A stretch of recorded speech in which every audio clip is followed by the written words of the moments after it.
बंधु मैंने 2026 मसीहार Odisha state warehousing corporation तरफ बहुत बड़ रिकॉर्ड बाहरी जाइए। तेणु आपण मैंने वीडियो को सांगसाथी मान शेयर करूँ एवं जदि प्रथम थर वीडियो को देखुले सब्सक्राइब करूँ जहाँफल कि सर्वप्रथम आपण निकटने यहीपरी वीडियो पहुँचब। Corporate office plot number 2 Cuttack road Bhubaneswar pincode number mention होइछि। वेबसाइट हूँ www.oswc.in। यह तार वेबसाइट एवं एडवर्टाइजमेंट नंबर मेंशन होइछि, फाइल नंबर मेंशन होइछि, तारीख तार केबे बाहरी डिटेल मेंशन होइछि। शेष तारीख हेउछि 14/6/2026। आवेदन तारीख हेउछि 15/5/2026 ठारू 14/6/2026 अर्थात जून मास 14 तारीख शेष तारीख 5टा PM सुधा 5टा PM हेले क्लोज हो वेबसाइट। पोस्ट कौन कौन बाहरी assistant superintendent group C post salary रोचे 5,200 ठारू 20,000 पर्यंत लेवल फॉर सेल 1। तापरे आउ गोटे पोस्ट बाहरी warehousing assistant group D तार सैलरी रोचे 4,930 ठारू 14,680 पर्यंत लेवल 2 सेल 1 रोचे। ये मेंशन है regular basic in pay matrix under ORSP rule 2017 rule अनुसार।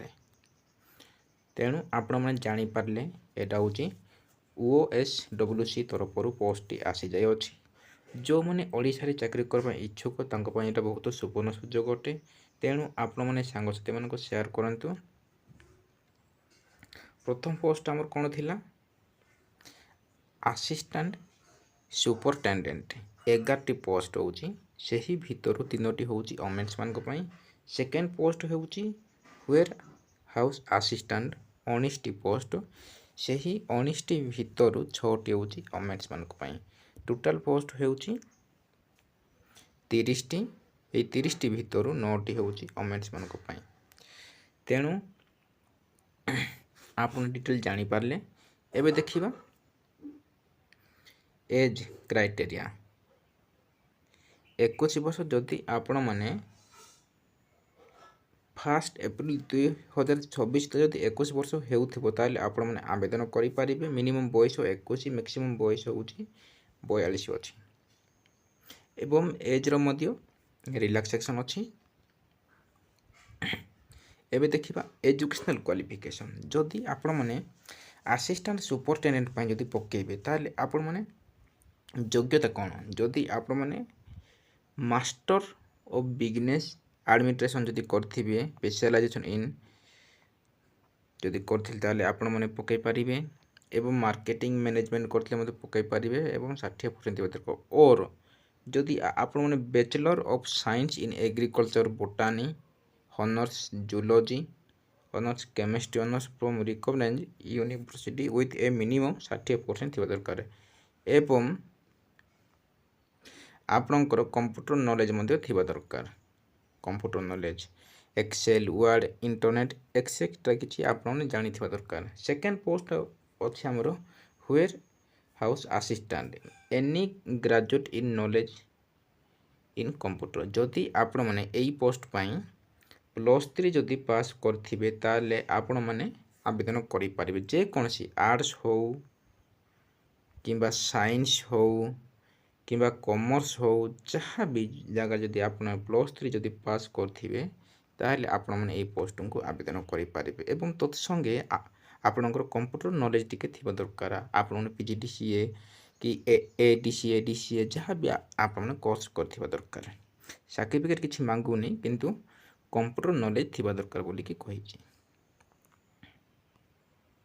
एग्जाम भी देखिबा एग्जाम भी होउची जदि आपण माने SCBC on U R ex serviceman departmental candidate मान 500 टंका एटा होची एप्लिकेशन फी एवं इंटीमेशन चार्जेस पाई 350 टंका टोटाल हेउची 850 टंका। तापरे एससी एसटी पीडब्ल्यू कैंडिडेट को पाई 0 एप्लिकेशन फी एवं इंटीमेशन चार्ज होउची 350 टंका।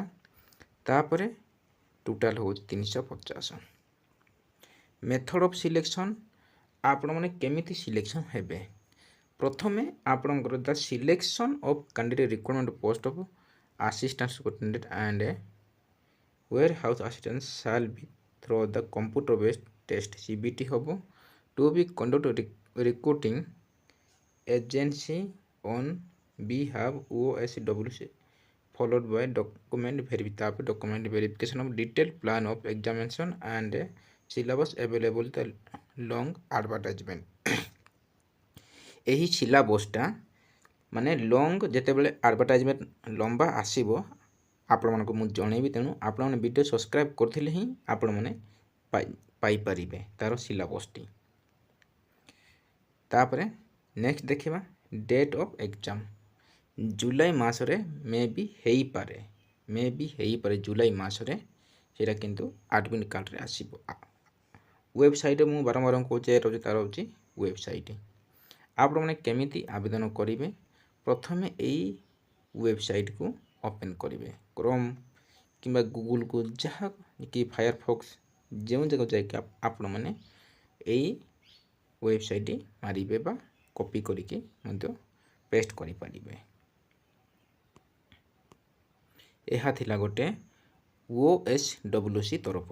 तेणु आपण माने वीडियो जदि भलो लागि थिबो जदि ठीक ठाक जदि इन्फॉर्मेशन पाई थिबे ताले आपण माने वीडियो को गोटे लाइक करंतु एवं सांग साथी मानकु शेयर करंतु।